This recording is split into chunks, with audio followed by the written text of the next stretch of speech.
Tango leader, the Tango flight, commence last torpedo run, and let's go home.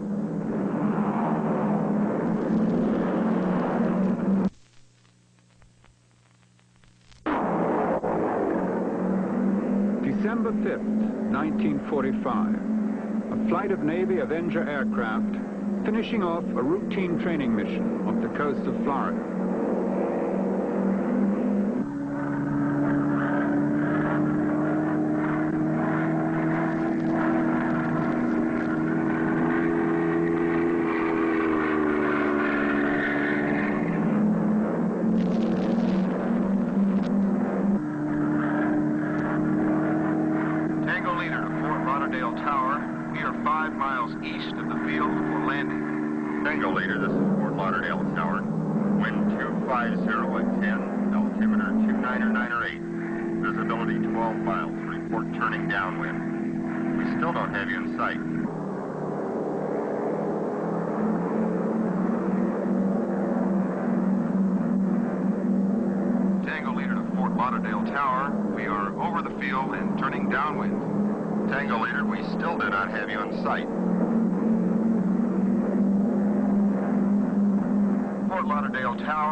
I think we have 4 of your birds landing here. Palm Beach Tower, this is Fort Lauderdale Tower. They're all yours. The flight is landing not at its designated destination, Fort Lauderdale, but 40 miles up the coast at Palm Beach. A strange navigational mistake. One compass could break down. One pilot could make a mistake. But 4 pilots and 4 compasses, hard to explain. Yet no damage was done. That very afternoon, however, another training mission. The 5 Avengers of Flight 19 would become part of one of the most curious events in the history of aviation. It happened in the Bermuda Triangle.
The true nature of the Bermuda Triangle, the essence of its dark patterns, has never been revealed to man. There is one person, however, who may hold a key to the secret. A distinguished author, explorer, investigator of the mysteries of the pyramids and the sea. Deep down there, and mysterious. I'm Peter Tompkins. I spent a lifetime trying to crack some of the mysteries of this universe as a sort of sporting challenge, trying not to get caught. One of the more deceptively tranquil areas of this planet lies within the boundaries of what's known as the Bermuda Triangle. At the dead center of the triangle, I've flown over these stones built into a curious rectangle. A native sponge pen, or the submerged remains of a vanished civilization? The key to the secret of the triangle.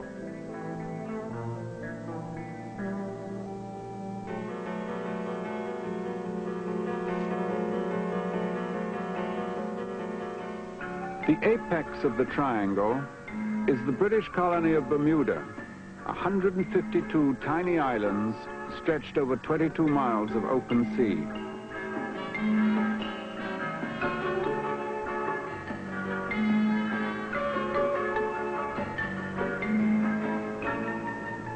The 56,000 inhabitants are largely occupied with the care and feeding of some 500,000 tourists that pass through every year.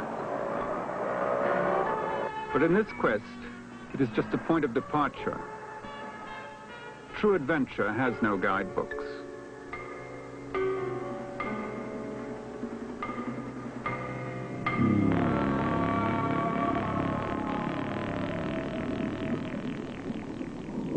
The ocean off Bermuda is a museum of maritime disaster.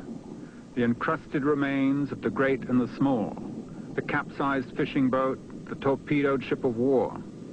I've seen them before with their gaping holes and snapped spars, open for inspection. But where, among these familiar wrecks, is the ruin of the cargo ship Cotopaxi, last seen in these waters December 11th, 1925? The luxury yacht Revenac, lost en route to a New Year's Eve party in the final hours of 1957. Of a score of other ships, the records show that they must lie here. In fact, they do not, and this is but one corner of the triangle.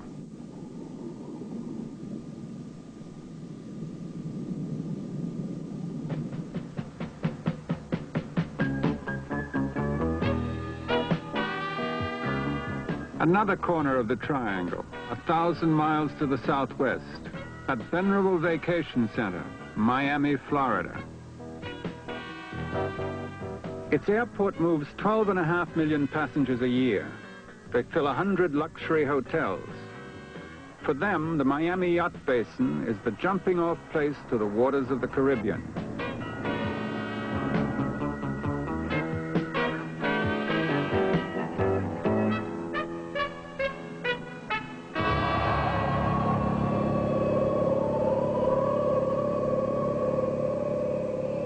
Beneath these waters, the 20th century addition to the carnage of the sea. These are easier to find, for the airplane does not drift aimlessly before sinking. It is a dead weight that plunges from its last known position to the ocean floor. Here they join the multitude of rotting galleons, clippers, and steamers that have become a part of the bright coral off Miami. But I find no trace of the U.S. chartered DC-3, of the British airliners Star Tiger and Star Ariel, or the 5 other great airships that were lost here in a single decade. It is not the wreckage, but the absence of wreckage that holds our interest.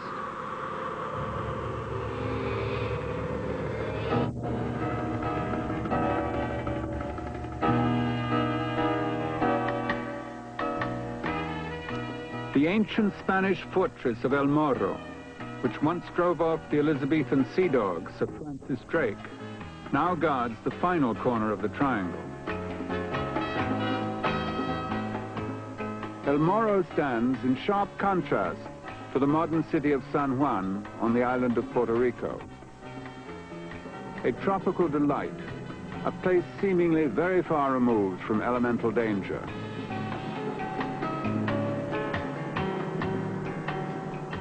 Yet just offshore, a victim is wedged like a sentinel between sky and sea. There is no great mystery surrounding the wreck of the Gelderland. These are hard waters. No, it is not the spectacular wrecks that interest me, so much as it is the victims who vanish without trace or reason.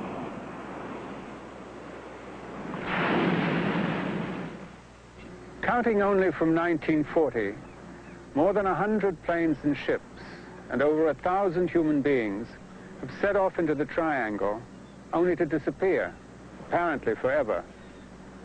Many of those who live in the pleasant ports that line the edges of the triangle have been touched for one or more terrible moments by forces they've been unable to explain.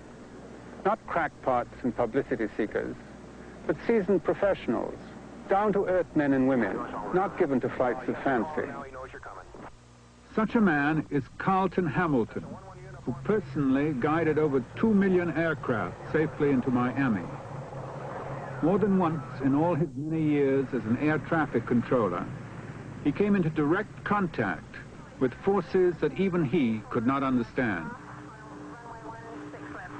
I had 34 years experience in air traffic control and was on duty at Miami International Tower, working from midnight until 8 in the morning. On duty with one other person at the time. The weather conditions was very good that night. I had a C-46 that was en route from Bogota, Colombia to Miami, descending from 8,000 to 6,000. The pilot of this aircraft I had known for quite some time. He was an experienced pilot and had flown that route many, many times.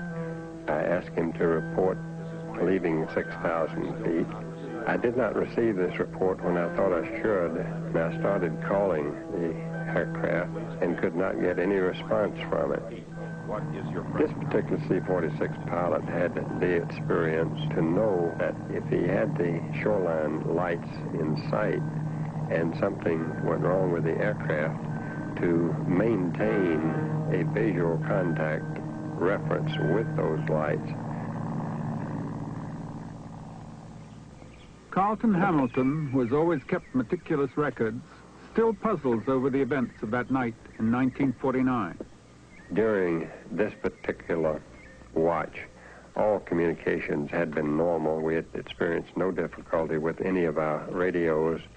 There was no trace of the aircraft or any of its cargo that was ever found. My belief is that the aircraft did experience total navigational failure. I believe that this was caused by some type of condition that exists in the so-called Devil's Triangle. Here we have a controller and a pilot, both intimately familiar with electronic phenomena. Yet somehow it failed them that night, and Carlton Hamilton doesn't know how. It is the first evidence of a connection between electromagnetism and the triangle. 27 years later, in the air over Miami, they are exploring other possible explanations. WFTL, you're on the air. Hi, Ray. I've heard that the Coast Guard has actually sighted UFOs coming in and going out of the Bermuda Triangle. Is that true? And what do you think about that? Well, I think people have seen UFOs entering and leaving the water in the area of the Bermuda Triangle. This area is one of the highest concentrations of UFO sightings in the world, as a matter of fact. If the Coast Guard... It is the night of April 13, 1975.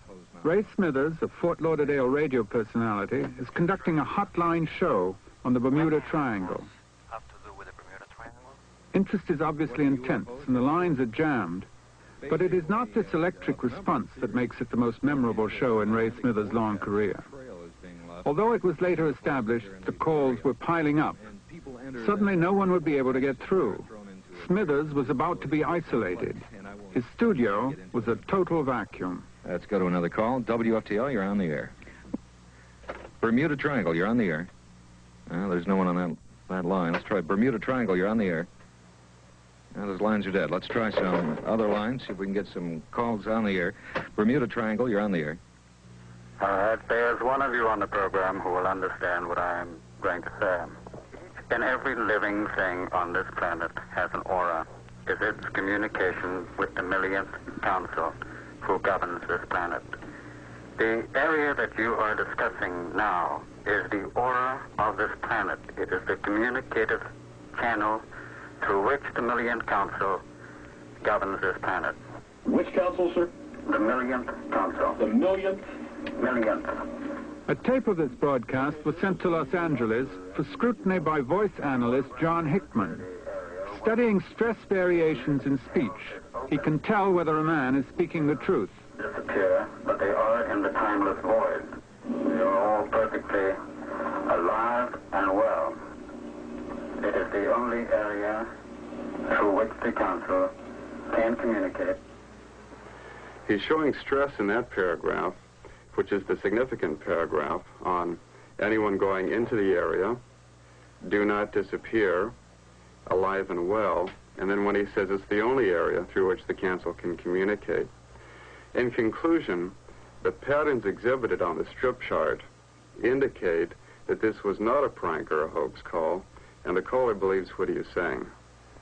Anyone going into the area when the communicative channel is open do not disappear, but they are in the timeless void. They are all perfectly alive and well. It is the only area through which the council can communicate with this planet.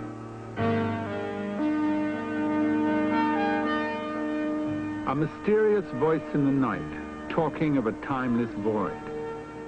Such talk could be ignored if it went for a wealth of documentation on strange disappearances.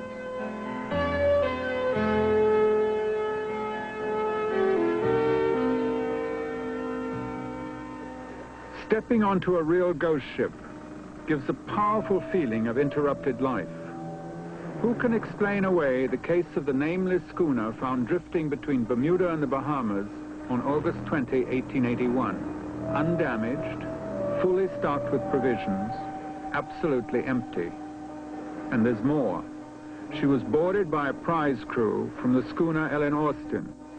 The ships were separated for 2 days by a storm. When they came together again, the nameless schooner was shipshape, but the prize crew had vanished.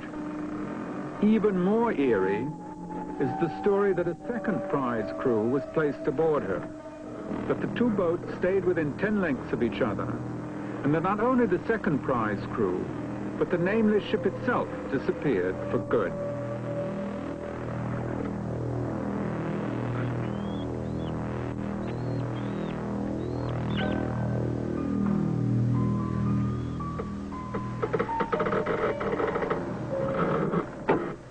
December 1946. The schooner City Belle sailed out of Nassau with 24 persons aboard. 3 days later, she was found drifting at sea, cargo intact, logbook in order, with the personal effects of 24 human beings hanging neatly on hooks.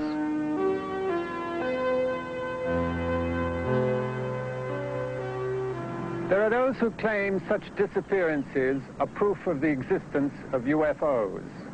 Advocates of these theories maintain that from a sound and stable ship, human beings do not jump into oblivion. They would have to be plucked by some extraterrestrial hand as guinea pigs for a lab in outer or inner space. Controversy is lively between the supporters of these far-out notions and those who support the most prosaic explanations such as sharks or careless swimming or kidnappings by ocean-going pirates. O Heavenly Father, whose face the angels of the little ones... Some ghost stories may be hard to believe. Others are hard to doubt. The documentation is complete. The witnesses are credible. One such story begins on a summer morning in 1812 in the British colony of Barbados. Comfort thou thy servant whose The heart body is of full. 10-year-old Dory Chase is being carried to its final resting place in the burial crypt of the Chase family. We therefore commit her body to the ground. Earth to earth. But this was not the all-too-common case of an English girl being struck down by a tropical disease. Little Dory Chase had literally starved herself to death. To escape, they said, the horrors inflicted upon her by her tyrannical father, the Honorable Thomas Chase. The body of the tragic Dory Chase was carefully placed beside that of an aunt and a baby sister. It was perhaps poetic justice that the next occupant of the vault would be the tyrant Chase himself.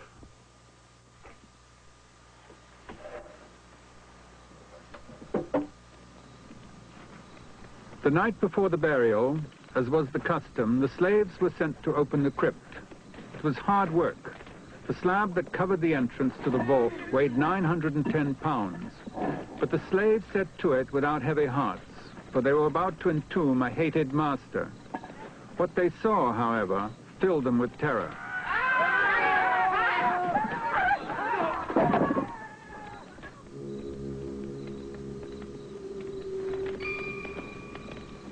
Even from his coffin, the dead hand of Chase seemed to have terrible powers. The slaves refused to return to the tomb unless they were led by a man of God. The Reverend Thomas Orderson of the Church of England was not convinced. He led them back to show them that whatever they had thought they'd seen was merely some illusion created by the flickering torches.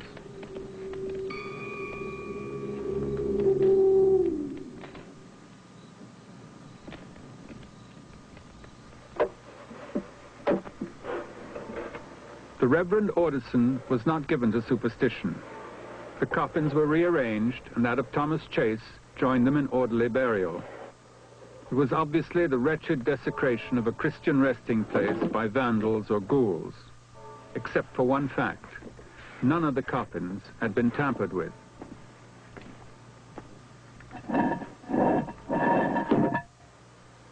Three more times the vault was opened to receive a fresh body, and each time the coffins were scattered at random. The vault was submitted to official scrutiny by the Royal Engineers. There were no cracks or chips in the wall.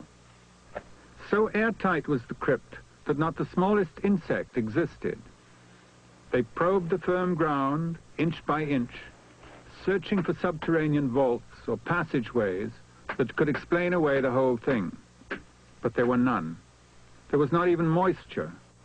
The Chase vault was bone dry. The slaves were on the edge of revolt. The Chase vault was now known as the House of the Living Dead. Father? The governor decided to put a stop to the fear and unrest on the island. The precise position of each coffin was recorded as it was replaced. Nothing was left to chance. The crypt was cemented. The governor would impress his official seal into the wet concrete. If the vault were opened, there would be no way to conceal the fact. They would wait 1 year, and then the governor would dispel the talk of voodoo once and for all.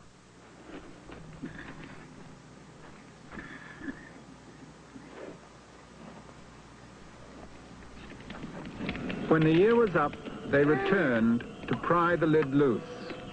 The seal was unbroken. The vault had not been violated. The coffins should be in order.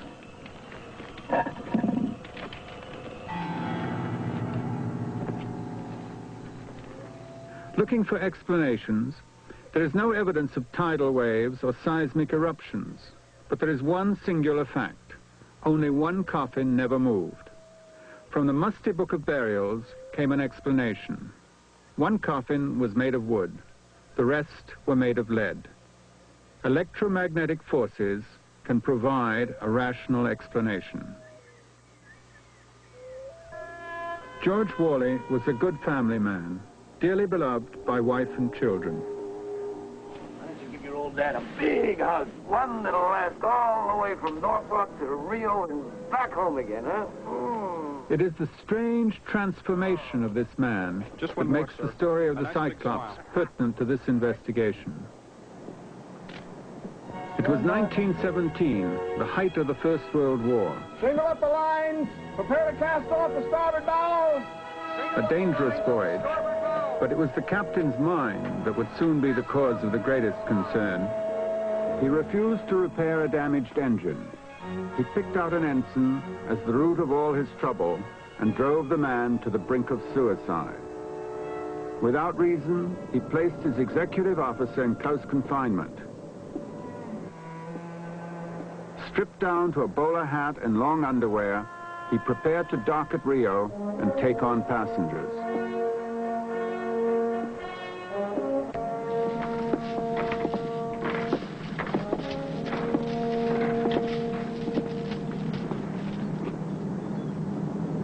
Fifth and final prisoner boarded, sir. Read charges and destination. Fireman second class DeVoe, USS Pittsburgh, convicted of complicity in murder, and duly sentenced by court-martial to be transported to Portsmouth Naval Penitentiary, where he shall serve 50 to 99 years in penal servitude. Well, after a month on the Cyclops, DeVoe, your 99 years may come as a welcome relief. Escort the prisoner to close confinement. The murderer DeVoe was but one of his 2 new passengers.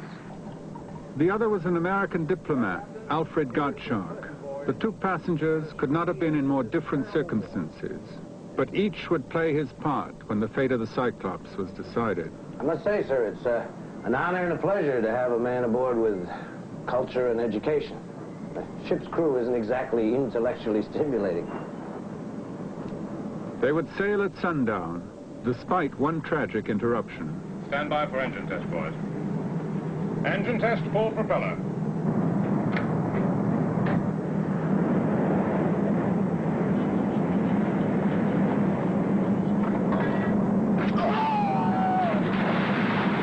Man overboard! Man overboard! Cut the engine! Man overboard on the starboard side!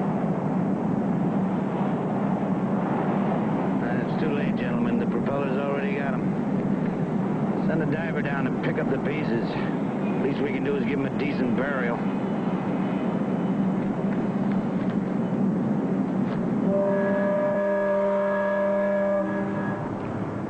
By the time the Cyclops set sail from Rio, her reputation as a hell ship was established. Already on the voyage south through the triangle, it was clear that Captain Worley's mind had begun to disintegrate.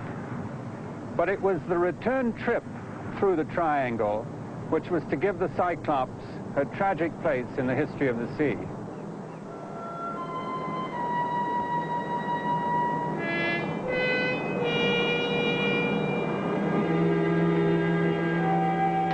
Below decks, there was one consolation. They were bound for Norfolk and home. They were in for a surprise.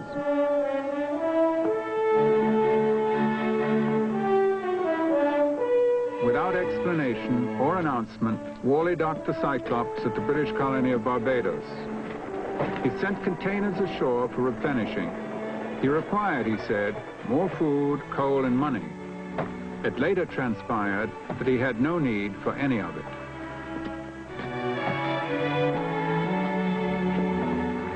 Worley spent his last day on dry land taking tea at the American consulate. The consul was a reluctant host. He had already heard disquieting rumors. Rumors of an illegal court-martial and of an execution at sea. And this is Commander Worley. Well, how did you do, Brock? That afternoon, his last among the living, Worley seemed to revert momentarily to the loving father. As he listened to the ship's surgeon, the consul later revealed an instinctive realization that the Cyclops was destined for a fate beyond comprehension. When the ship set sail that night, it was noted that she did not fly the traditional homeward-bound pennant. Yet she radioed the British ship Vestris that she was on course in good weather. She was never heard from again.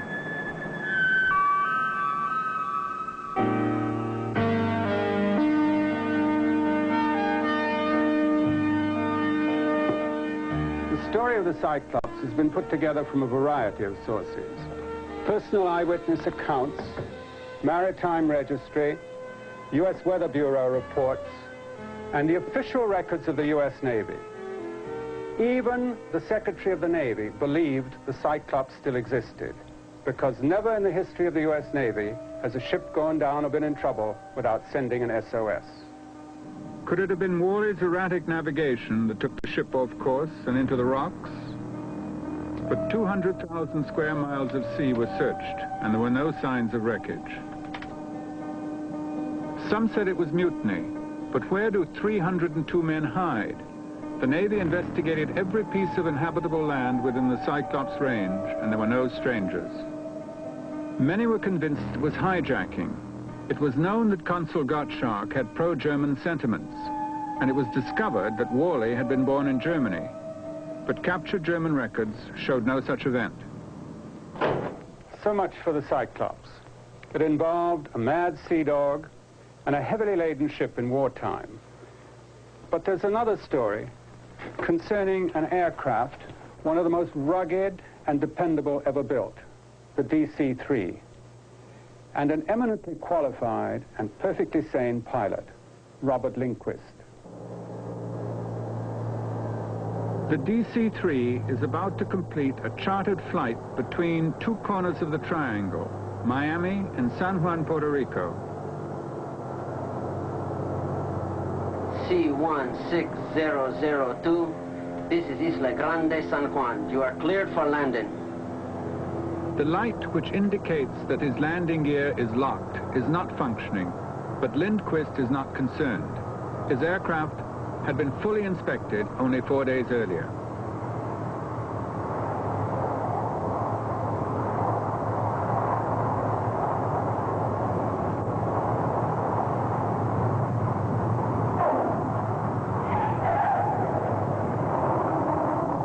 Of the 10,000 DC-3s built between 1935 and 1947, some 2,000 were still flying in 1977.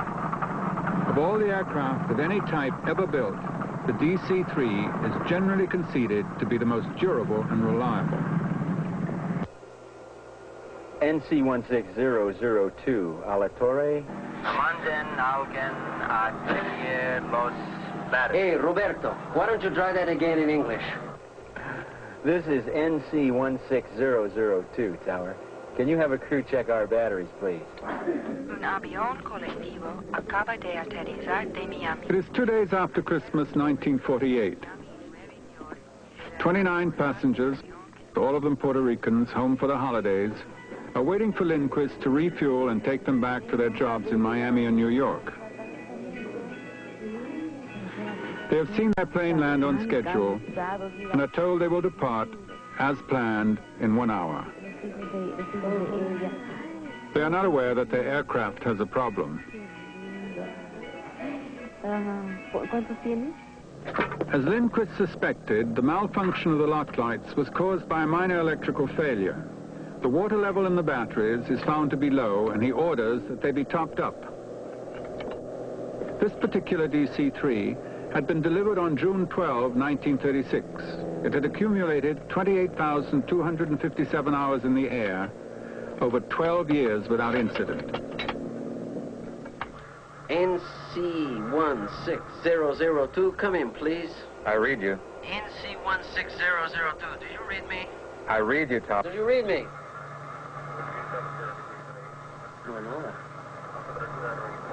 I'm getting him, but he's not getting me. The aircraft had been taken to the end of the runway to test its radio capability. The local chief of aviation is called to the scene. Lindquist, my receiver's functioning, but the transmitter seems out. Everything else checks okay. I'd like permission to fly. Without two-way radio communication, Lindquist cannot fly on an instrument flight plan. The chief of aviation grants his request to file a visual flight plan on the understanding that he circles San Juan until his batteries are charged sufficiently to permit radio transmission.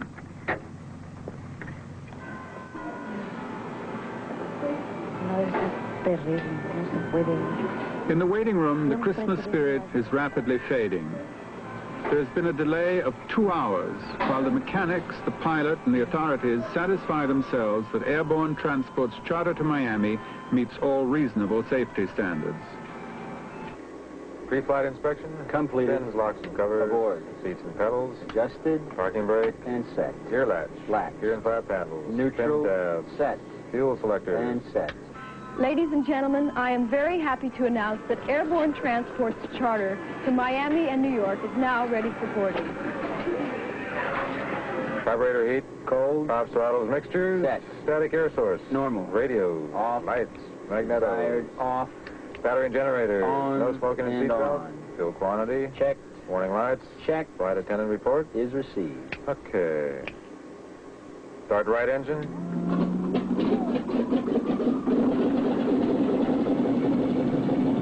Start left engine.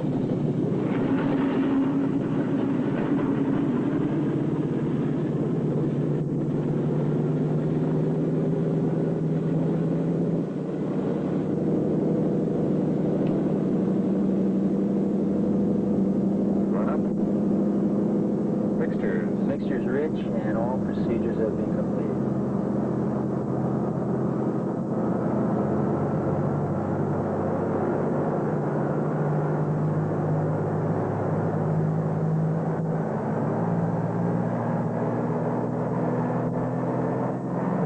All elements of the aircraft, except the radio transmitter, are functioning perfectly on takeoff at 10:03 p.m. Robert Lindquist, with 3,265 hours flying time, has covered this route many times before. Co-pilot Ernest Hill has logged 197 hours. Mary Burke of Newark, New Jersey, has the indestructible cheerfulness of the perfect stewardess. ¿Visité su familia en San Juan? Mi madre es muy anciana, pero ahora regreso con mis hijos. Well, how old are your children? 5, 7, 8, 10, and 12. You should have children. Oh, I will someday. I have to go back to work.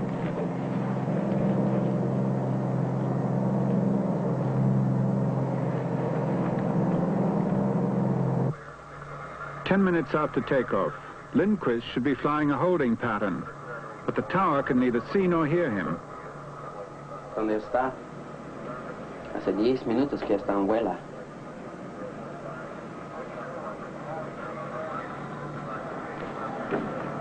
NC16002. This is Isla Grande, San Juan. Come in, please. Come in, please. NC16002. Come in, please. No puedo hacer contacto con él.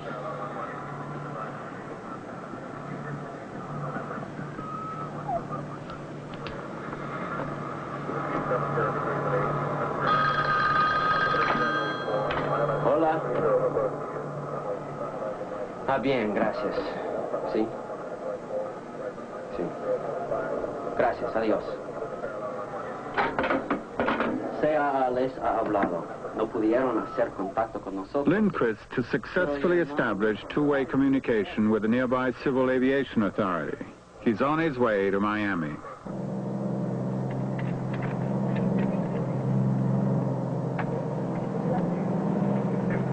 Coffee for your milk? Coffee right there. 1:03 a.m., Kingston, British West Indies. Lindquist has been airborne for 3 hours and should be within range.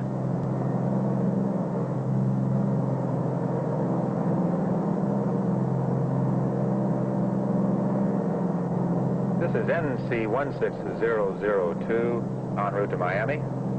Heading 330 degrees. Position 30 miles northeast Guantanamo Bay. Can we have a weather update? This is Royal Air Force Base, Kingston, British West Indies.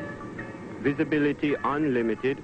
Wind shifting from northwest 10 to southwest 10. Over. Roger. Read us in Jamaica. The flight to Miami takes 6 hours and 45 minutes. The DC-3 carries enough fuel to fly an additional 45 minutes. The estimated time of arrival in Miami is 4:30 a.m. 4:03 a.m. A control center in New Orleans, 850 miles beyond Miami. Hello, Miami. Hello, Miami. This is NC 16002, Airborne Transport Charter from San Juan to Miami. It was normal for New Orleans to pick up Miami communications. Can already see the glow from your lights. We should be over you on schedule approximately 1/2 hour from now. Ladies and gentlemen, may I have your attention? Attenzione, dames y caballeros. We'll be landing in Miami in about 30 minutes. For those of you going on to New York, we'd ask that you disembark before you start.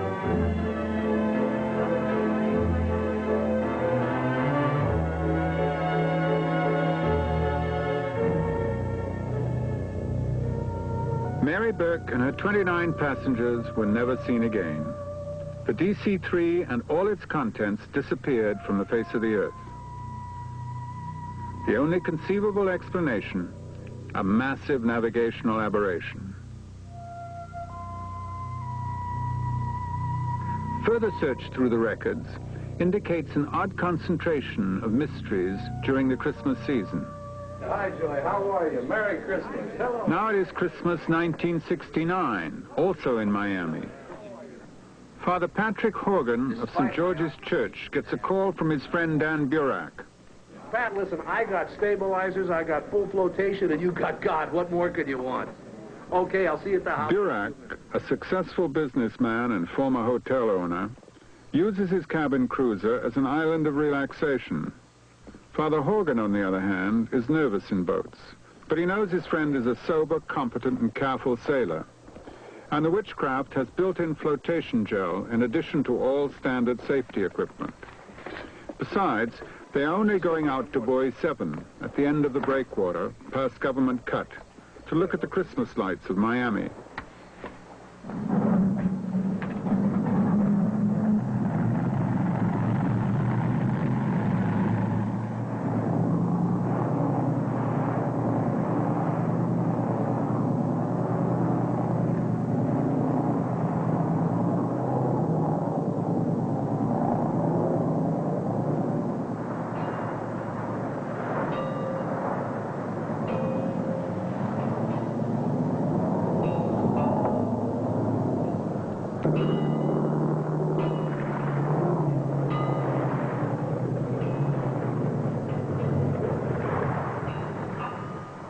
This is the Witchcraft, calling the Coast Guard. I seem to have lost all power. Witchcraft, this is Coast Guard Group Miami. Please repeat your position. Over. Witchcraft is located near Buoy 7. Over. Burak called at 9 p.m. The cutter was underway at 9:03. It would arrive at Buoy 7 at 9:18.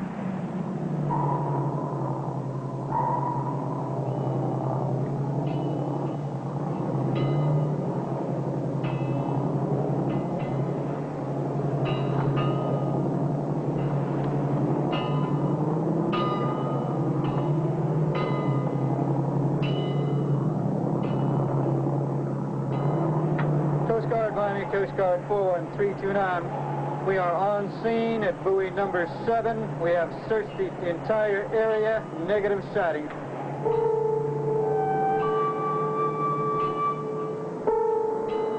The negative sighting was permanent. Burak had been swept from this buoy beyond the range of the most sophisticated search and rescue unit in the world in the space of 18 minutes. He was unsinkable. His radio and his beacon lights were working. If one does not accept the supernatural, the best alternative is the weather. The records of the Miami Weather Office did reveal that a sudden squall had hit that night. It could have blown Burak to sea, but certainly not beyond the reach of the Coast Guard. Weather conditions in the Miami area are unstable, but they are computerized, charted, and understood. The cause of Burak's disappearance must lie elsewhere. If any man should understand the weather, it is Frank Flynn. He now sells real estate near Fort Lauderdale, but for 20 years he sailed the world as an officer in the Coast Guard. All the experience and knowledge he gained over the years failed to explain away an August night in the Triangle in 1956. This was my first trip into the Bermuda Triangle. At the time of the incident, the weather was absolutely perfect. Sea conditions, flat, calm, visibility and ceiling just about unlimited. It was just a joy to be out that particular morning. At approximately 1:30 in the morning, we observed on a radar scope a solid line approximately 28 miles away. We were a little concerned about it at first. It appeared it had a strong resemblance to a landmass. However, a quick check of the navigation equipment indicated that we were right on course, approximately 165 miles offshore. We tracked it, found that it was dead in the water, so we carefully approached it, and approximately an hour and a half later, we got down to about a half a mile from the radar target, and we carefully moved closer to it. We came down to within about 100 yards from it. At that point, we energized the searchlight and found that we were getting reflections off of the mass, and the carbon arc just didn't seem to penetrate the mass at all. We moved even closer to it, again with the searchlight beamed on it, and started a gentle left turn so that we would not encounter this unknown object head on.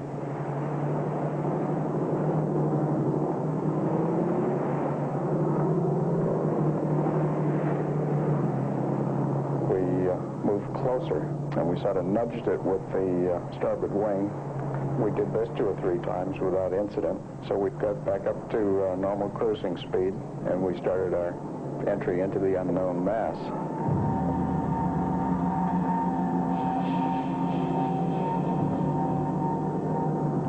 After penetrating, we found that visibility was just about 0. Shortly after entering, the engine room called up and indicated that they were losing steam pressure. Well, what was a situation of little concern became a situation of considerable concern at this point. We were down to approximately 4 knots. At the point, decided that we were going to come about and get out of there.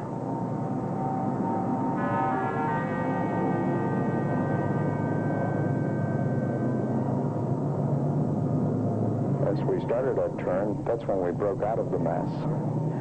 Now, as to what we might have encountered that night, I really have no way of speculating. Over the years after this happened, I talked to many oceanographers. None of these people could shed any light whatsoever on what it might have been.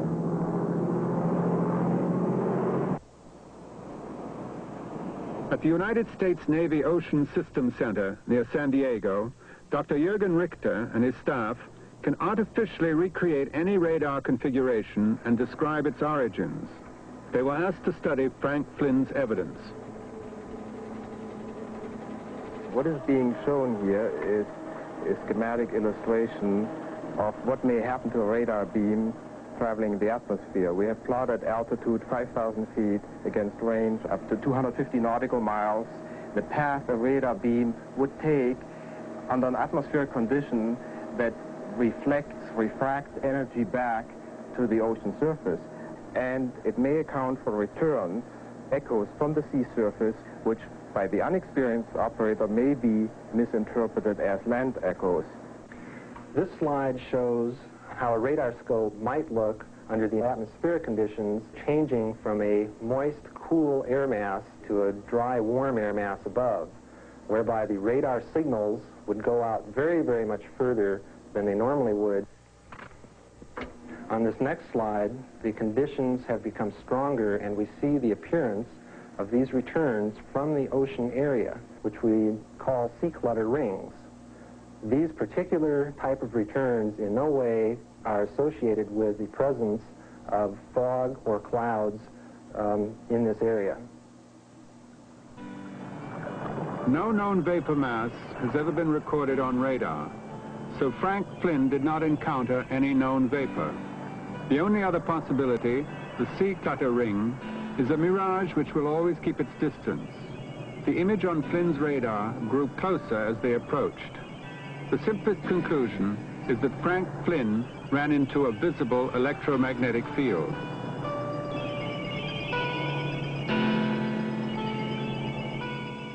The compass is a relatively simple device that points to magnetic north. It's been around for thousands of years. It can be deflected from its proper heading by a piece of metal, but it's a transient effect and it regains its proper heading. All in all, it's a very durable device that has guided sailors and flyers through the worst of storms. But going through the Bermuda Triangle, compasses have been known to spin like a top, and many of them have never recovered their proper heading. A marine salvage tug, that durable old plow horse of the sea, the last place you'd expect to experience one of the strangest moments in the history of the Triangle. It was a quiet day in 1963. A tug was pulling a barge from Puerto Rico to Fort Lauderdale. The skipper was asleep below when it happened. The compass had become erratic.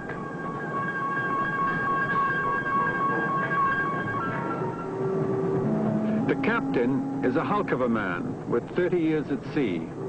Don Henry is his name, and he'll tell you he's seen it all. I heard a commotion from the crew. I screamed out into the bridge, screaming, "What the hell's going on here?" And they let me know that the compass was spinning, the gyros had tumbled, the radio communication had gone, the electric generators had stopped. This we found out later. We didn't know at the time. Don Henry had thought he had seen it all. He admitted later that he momentarily lost the psychological bearings that had never failed him before. But he had not yet experienced the most uncanny element of this strange day. I went back to check the tow just automatically. Went below to the towing deck and grabbed the towing hawser. Not that you could pull it because you couldn't, but you could feel if there was anything on the end of it. And it was very tight, like there was something on the end of it. We couldn't see anything. The end of the line was sticking out of the water with nothing on it. The barge had vanished, and yet the ropes were still attached and straining.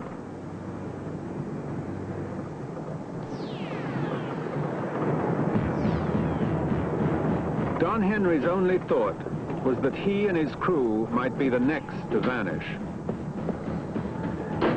This lasted about, I don't know, maybe 6-7 minutes. And we got our radio contacts back, we got the radar back, we got everything back.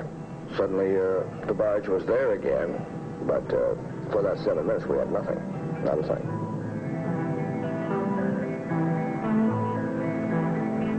The Triangle has its share of liars, fools, and charlatans. So one has to rely on the hard-headed old pros, men like Flynn, Hamilton, and Henry. The quest is for natural explanations, not for science fiction. But we were moving in the direction of a solution.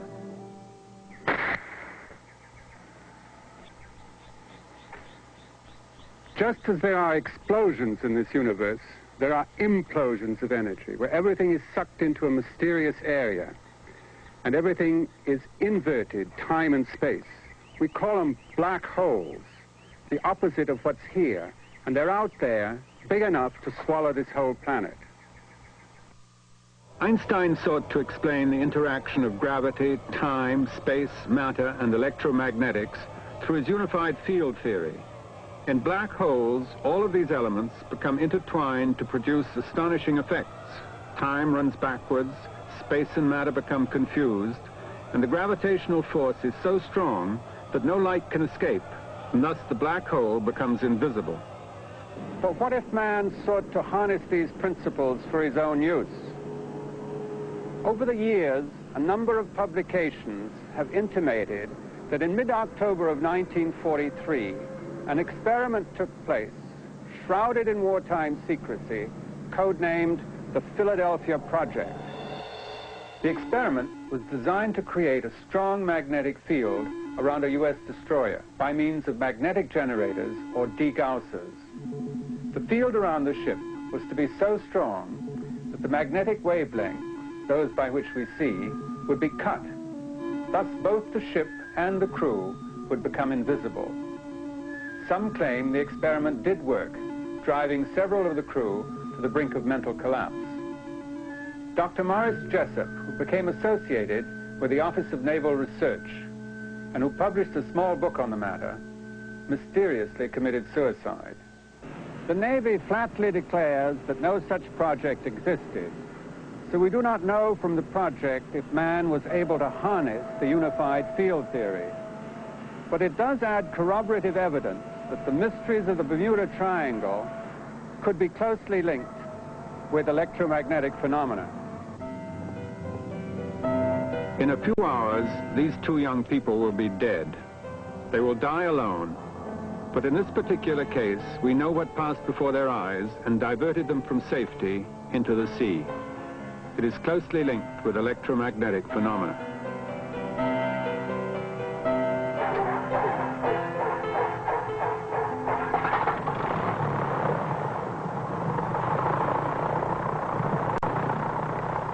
June 7, 1969, a beautiful summer afternoon in the Bahamas. Caroline Cascio, a registered nurse from Miami Beach, and a boyfriend are en route to Grand Turk Island. They've just made the last of 2 fuel stops. They're now on the final leg.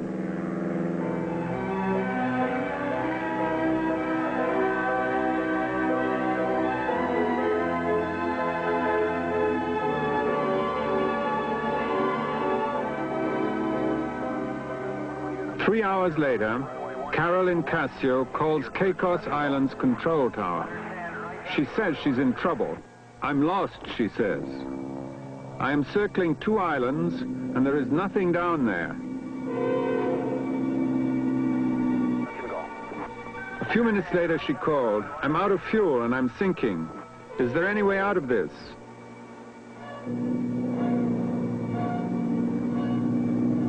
Just a girl, lost and panicky? But how can we explain that just as she was calling the tower, 42 people in front of a brightly lit hotel watched her tiny Cessna 172 circle for half an hour, only 600 feet over their heads? She looked down on this hotel and called it an empty island.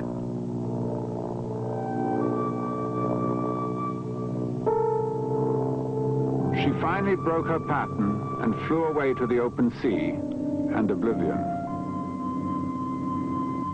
The people at the hotel were glad to see her go. The noise of the motor had been annoying. Only the next day did they realize they had witnessed a tragedy.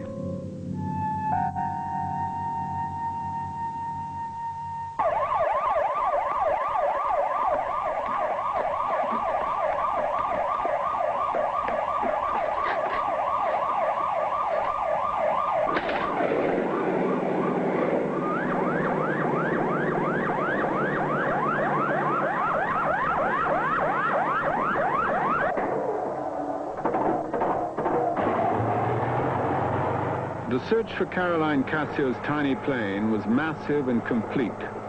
The Coast Guard station at Miami Beach handles 12,000 distress calls a year, the busiest and most successful rescue center in the world. Pulling in reference to the distress that we have. You have our telephone number. If you do receive any further information, please call us. Thank you. The last known position is about 60 miles. Coast Guard Cutter Dauntless, this is RCC Miami. RCC Miami, this is the Cutter Dauntless, over. Coast Guard Cutter Dauntless, this is RCC Miami. We've dispatched the Coast Guard Cutter Point Barnes to assist with the outer areas of the search, over. Coast Guard Cutter Point Barnes, Coast Guard Cutter Point Barnes. This is RCC Miami, RCC Miami. We've got a report of this aircraft, dark-colored Cessna 172, down 60 miles north of Monte Cristo, 100 miles west of Grand Turk Island. We've got an aircraft en route to that position now and reverting the Dauntless to that area.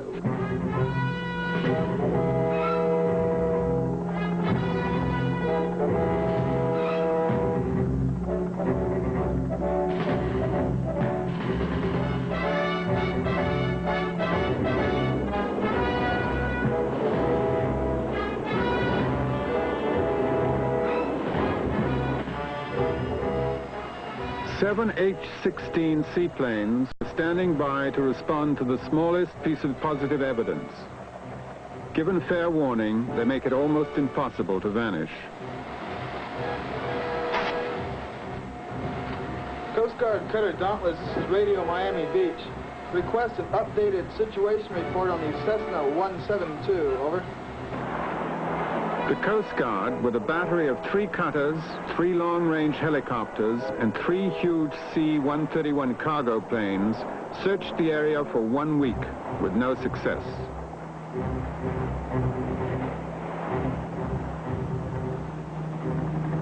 The massive search for this tiny plane is typical, and yet from 1971 to 1975, 44 vessels simply vanished in the Atlantic.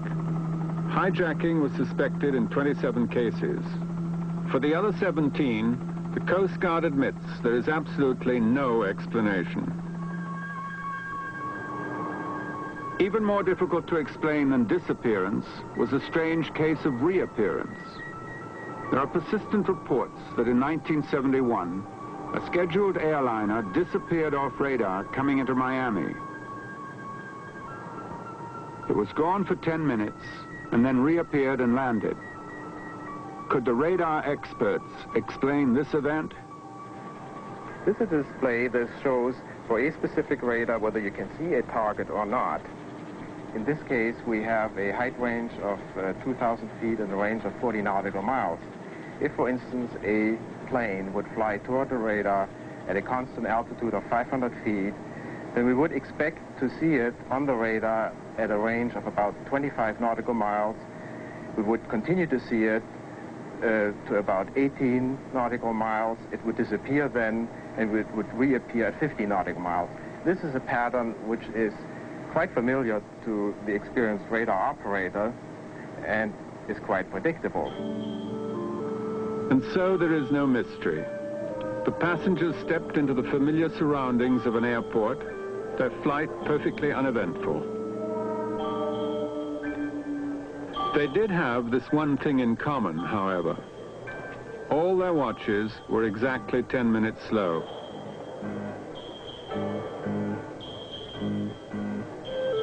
Was the disappearance from radar merely a coincidence?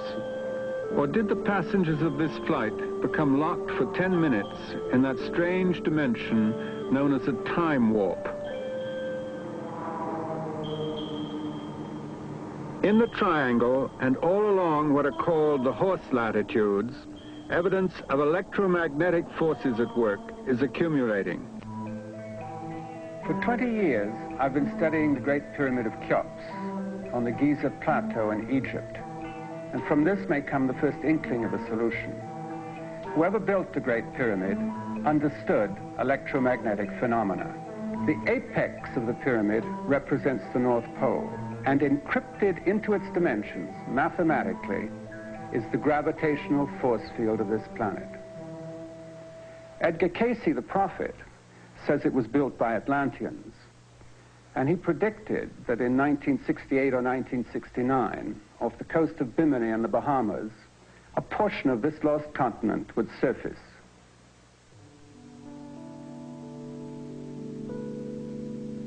In accordance with Cayce's prediction, discoveries were made off Bimini, what appear to be the remains of roads or platforms, huge rocks which strangely resemble other megalithic sites girdling the globe. These blocks of beach rock are so gigantic and are set in such careful geometric lines that many archaeologists believe them to be the work of an ancient civilization as sophisticated as the one which built the pyramids of Egypt and the Americas. Cayce attributes these remains to the lost civilization of Atlantis, whose pyramids, now submerged, he believes to be an electromagnetic source of highly concentrated microwaves. Microwave is a radio wave, very high frequency, and it's short wavelength. The only natural source we have of any significance is from the sun. What are the dangers? Well, some of these dangers are due to the fact that these short wavelengths, they penetrate the body readily. And for example, when the brain is irradiated, the radiation enters through the skull and gets reflected back and forth on the inside of the skull and irradiates parts of the brain with electromagnetic radiation, and this is an electronic network we have, our neural cells, so that it can interfere with behavior patterns. The information we now have on the effects of microwave bombardments and other electromagnetic phenomena can now be applied to cases long considered closed. A control tower which guided U.S. airmen in World War II. On December 5th, 1945, a celebrated drama of the air played itself out in just such a tower as this. It concerns Flight 19, a group of 5 Avenger aircraft on a routine training mission out of Fort Lauderdale. Of all the events in the Bermuda Triangle, this is the one that most captured the imagination of the public. It also vividly illustrates a startling deviation in human behavior.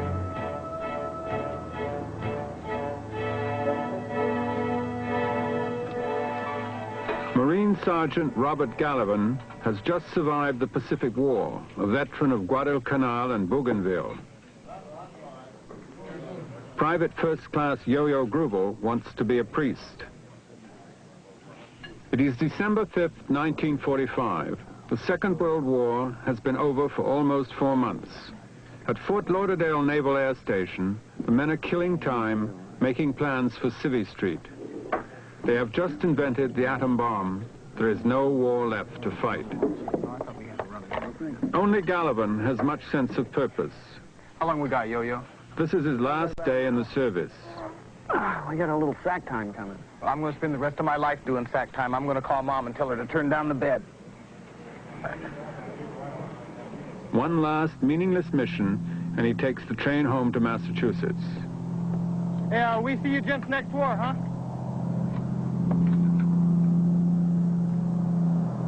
I don't believe this. I plain do not believe this. Devlin, look, you allow the bureaucracy to get under your Yo-Yo, it couldn't relax. happen, Sergeant. Relax. Do your time and forget about it. Forget about those guys because they don't know. Huh? Isn't that perfect? Nothing works in this nowhere place.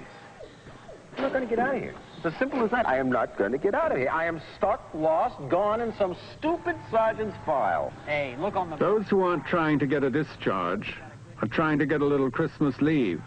That's beautiful. Out of the mouth of the budding priest, huh? I'm going to die here of boredom. Eagle Bolton, on the other hand, loved to fly. Some of the men didn't like to fly, so in order for them to get their 50% flight skins, as we call it, extra money for flying hazardous duty, they had to have 4 hours a month of flight time on record.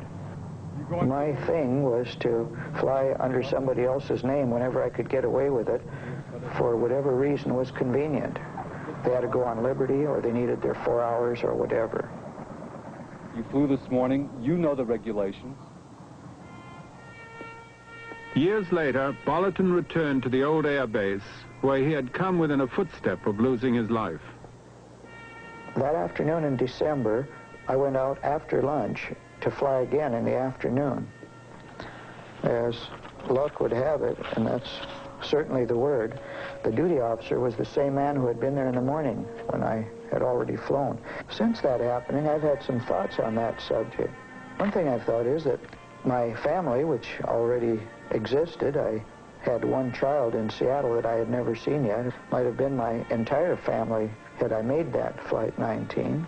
And who knows what else would have been different if I'd have flown as the 15th person with that training squadron.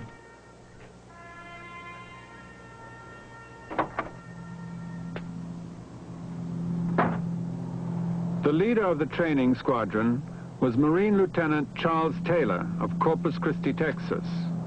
He was a 6-year veteran with over 2,500 hours in the air, but he was a new man at Fort Lauderdale. He's late, but he's not in any hurry, which is unusual for Taylor, who has a record as a punctual and conscientious pilot. As his crew gathers, a few bets are laid on the pro football final between the Redskins and the Rams. No one will collect. 13 men will go up with Taylor in 5 Avenger aircraft. They are 1 man short. Corporal Alan Cosner has been excused and Eagle Bolleton has been grounded. They're kept waiting 30 minutes. No. Lieutenant Taylor is trying to get excused from the flight. When asked why, he can't quite explain it. He just feels he shouldn't go.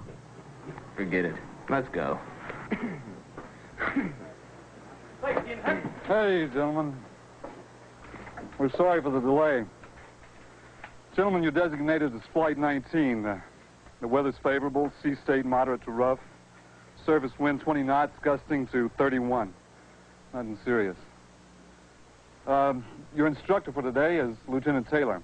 For those of you who haven't met him, he's just in from NAS Miami, and he knows the area from hell to breakfast. Chuck? Thank you, Jack. Good afternoon, gentlemen. We will be taking off Naval Air Station Fort Lauderdale at 14:10 hours. We will be flying on a course of 0901 for 56 miles to Chicken and Hen Shoals, where you chickens will get a chance at a low-level bomb run. We'll then continue that heading, 0901, for an additional 67 miles. You will then change heading to 346 north for 73 miles. We will then alter heading to 241 west by southwest for 120 miles and return to base. Our ETA is 1723, so you'll be back in time for the early movie. My call sign is FT28, and I'll be flying the rear position in a tracking formation. Are there any questions? Let's do it.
FT28, your Flight 19 is clear for takeoff at 14:10 hours.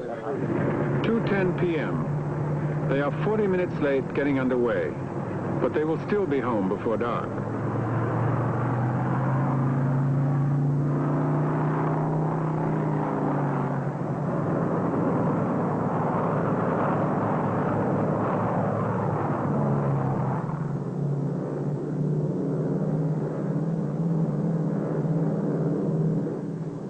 Their torpedo run goes off as scheduled. They are seen for the last time at 3 p.m. by a fisherman. They were right on course.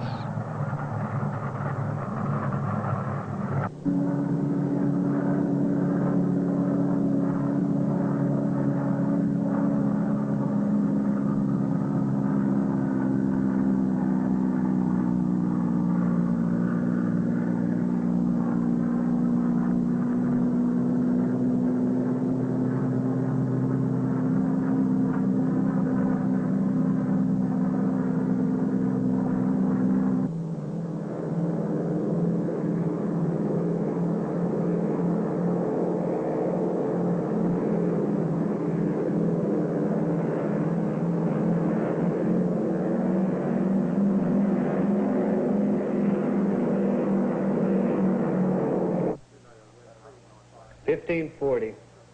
They should be about to head north.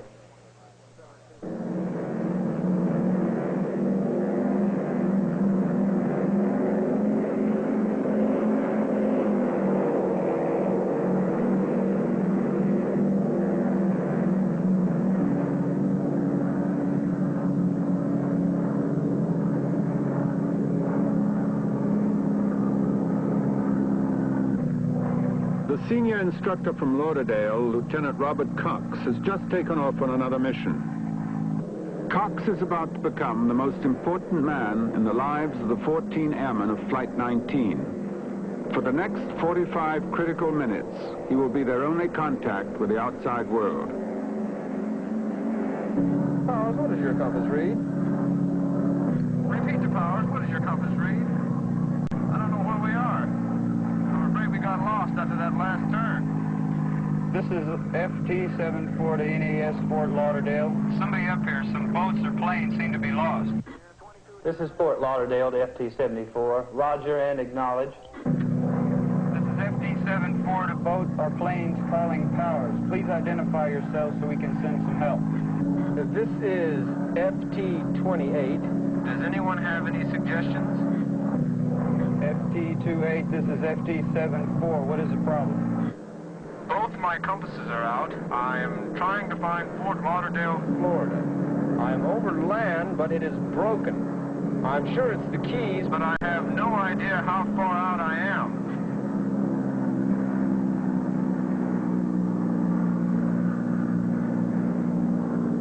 Taylor seems to think he's over the Keys. That is not possible. Please instruct FT-28 to fly standard procedure.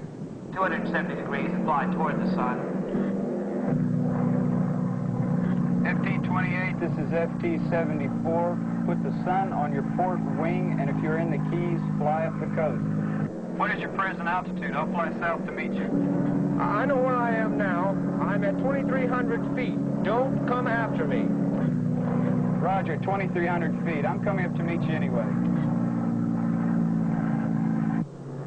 Can you have Miami or someone turn on their radar gear and pick us up? We are on a navigational hop, and on the second leg, I took over as I thought we were lost. Unfortunately, both of my compasses are not working. Over?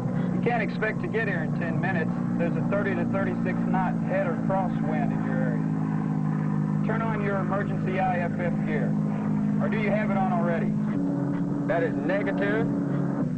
Use your ZBX gear.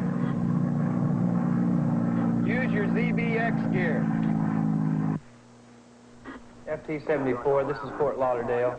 Tell FT-28 to have one of his wingmen take over the lead. FT-28, this is FT-74. Have one of your wingmen take over the lead. FT-28, your transmission is fading. Something seems to be wrong. What is your present altitude? I'm at 4,500 feet. Visibility 10 to 12 miles. As the word spread at Lauderdale Base, there was dismay. How could a man with Taylor's experience get lost on such a simple exercise, on such a clear day, even if his compasses had gone out? It was December, almost Christmas. The days were short, and the sun was definitely in the west. This is FT-74. Do you read me?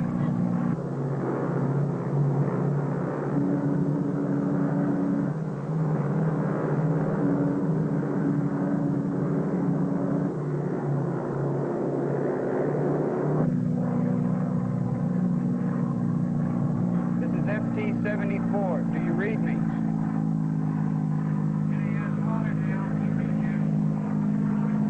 I've lost contact. I'm coming in to land.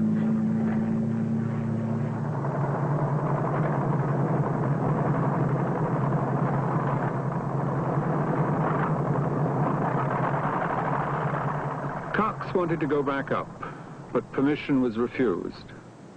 He had played out his part in the drama, and to this day it still ranks as one of the most frustrating experiences of his life. The leader of Flight 19 admitted that he was lost. He at no time indicated he had any other difficulties, except that he believed that his compasses didn't work properly. He asked for assistance in returning to Fort Lauderdale Naval Air Station.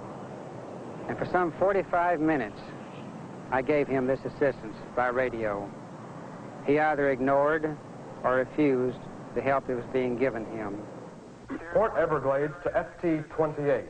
If you can change to yellow band 3000 kilocycle emergency frequency, please do so and give us a call.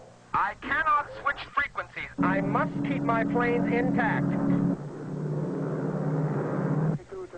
Port Everglades to FT-28, radio check. Can you read us? Affirmative. We have just passed over a small island. There is no other land in sight. I'm at 3,500 feet. Have an emergency IFF. Does anyone in the area have a radar screen that can pick us up? Roger, stand by. Buenas noches, señoras y señoras. Esta noche escuchamos a la musical... Got to get him off this channel. We're picking up Havana commercial radio. Dinner key to all naval and coast guard... All efforts to get Taylor or anyone in Flight 19 onto the regular emergency channel were refused or ignored. We have 5 aircraft in some difficulty and presumably lost. To all Gulf Sea Frontier and Eastern Frontier, HFDF nets. Please be on the alert to obtain all possible bearings on FT-28, who is transmitting on 4805 kilocycles. We are heading 030 for 45 minutes and then turning north to make sure we are not over the Gulf of Mexico. Over. Port Everglades to Dinner Key. Are you able to get a bearing on FT-28? Dinner key to Port Everglades. Using radio direction finders, homing in on Taylor's signal, 6 coastal stations were trying to combine and complete a radio fix on Taylor's position. This is FT-28 to Flight 19. Change course to 090 for 10 minutes. It was later determined that when Taylor had first reported himself lost, he was in fact right on course. By now, however, he was hopelessly confused. Port Everglades, this is FT-28. Do you read? I receive you very weak. We are now heading 270. Roger, FT-28. This is FT-28 to Port Everglades. We will fly 270 until we hit the beach or run out of gas. Okay, when the first man gets down to 10 gallons of gas, we will all go down together. Does everyone understand?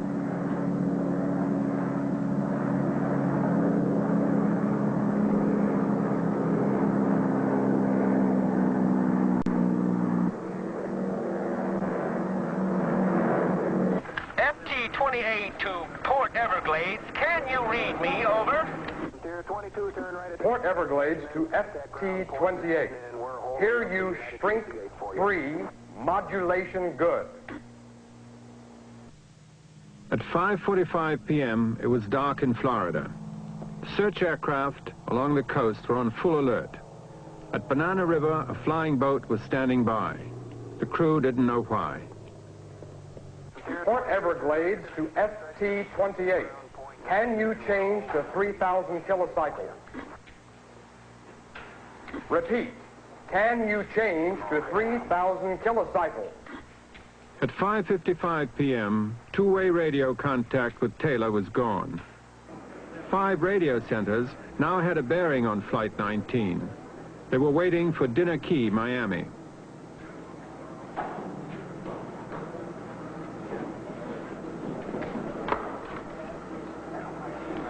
Okay. This is Radio Dinner Key. We've got a good DF bearing of 023 degrees. True from this station. Does that complete the fix? That completes it. Roger. Fix is 29 degrees, 15 north, 79 degrees west. Roger and out. Okay, we found him. Let's bring him home, gentlemen. We've got a fix within a 100-mile electronic radius. 29 degrees, 15 minutes north, 79 degrees, 0 minutes west. That's a fix. FT-28, FT-28. This is Port Everglades. This is Port Everglades. Do you read me, FT-28? FT-28. Compasses had gone, A man's mind had gone, and now, just as they had found him, radio contact was lost. Do you read me? Something in the night was terribly wrong. 13 more men were about to be drawn into it. At 7:20 p.m., the crew at Banana River finally got word to join in the search. The flying boats were called flying gas tanks because that's what they were. It was part of the pre-flight check to make certain that none of the 13-man crew had matches or cigarettes. Roger, Banana River and out. PB5 airborne from Banana River. This is Dinner Key. Informed Banana River has now sent up 2 PBMs to conduct expanding square search. Taylor to Powers, do you read? By now, the entire Florida coast was listening to a man die. We are over. Do you think? Should be able to see a light. Do you read me? FT-28, do you read me? The Banana River flying boat was the last hope. She reported in 3 minutes after takeoff. She was not heard from again. It was later realized that these men too had vanished in total silence, while the last sad fragments from Flight 19 were still being heard. Holding 270 degrees. We did not go far enough east. Turn around again. We just as may as well turn around and go east again. FT-28, FT-28, this is NSO, NSO, how do you read me? Over.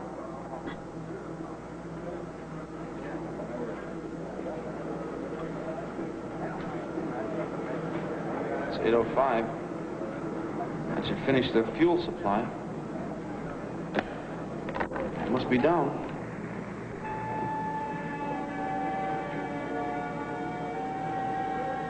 Despite a monumental search, not a trace of the 6 aircraft and 27 men was ever found. How could a man of Taylor's experience become so disoriented in an area he knew like the back of his hand? How could the compasses on all 5 aircraft cease to function simultaneously? And if this was not the case, why did not Taylor give over command to another pilot?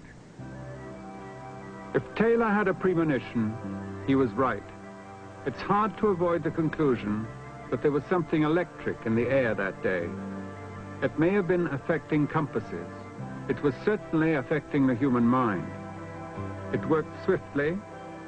It seems to have totally destroyed a fine pilot's judgment. With Commander Worley, the effect was slower, a gradual disintegration that built to a crescendo of madness. But why Worley and no one else? Could this not suggest that electromagnetic forces have a focus, a selectivity? With Carolyn Cassio and her companion, it seems to have quite simply affected their optical capabilities, blinding them to reality. It appears to have physically pulled Dan Burak and Father Horgan into oblivion. For Robert Lindquist and his crew, the only logical explanation is a massive navigational fault, which did not register either to the eye or to the compass. These are the causes, but what was the final effect? Did they in fact die? How can one be sure? In all cases, there should have been wreckage, and in all cases, there was nothing.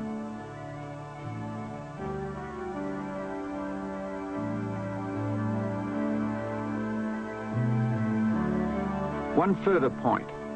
Why were the hundreds of other voyagers within the triangle on these particular days left untouched by tragedy? No hypothesis should be discarded. And the most compelling is that of a highly selective electromagnetic force within the triangle with powers beyond our comprehension.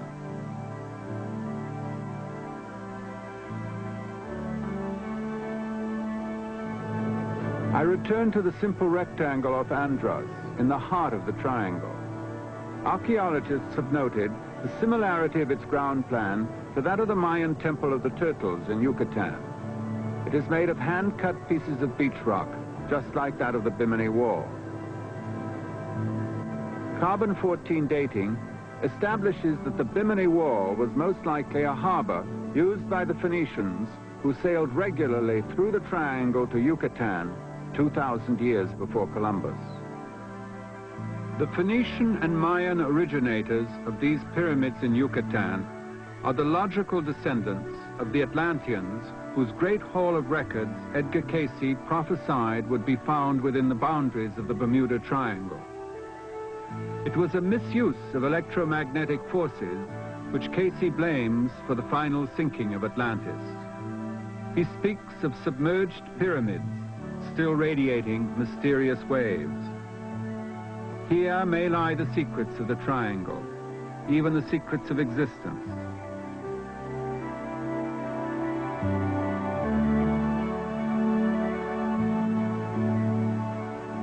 So there it is, pyramids, prophecies, electromagnetic anomalies. I plan to stay here in the triangle, diving and digging for clues, however tenuous, geological, archaeological, that might lead to unraveling the mysteries of legendary Atlantis, with its fabled pyramids, its resonant crystals, and all the other reputed marvels of a vanished age.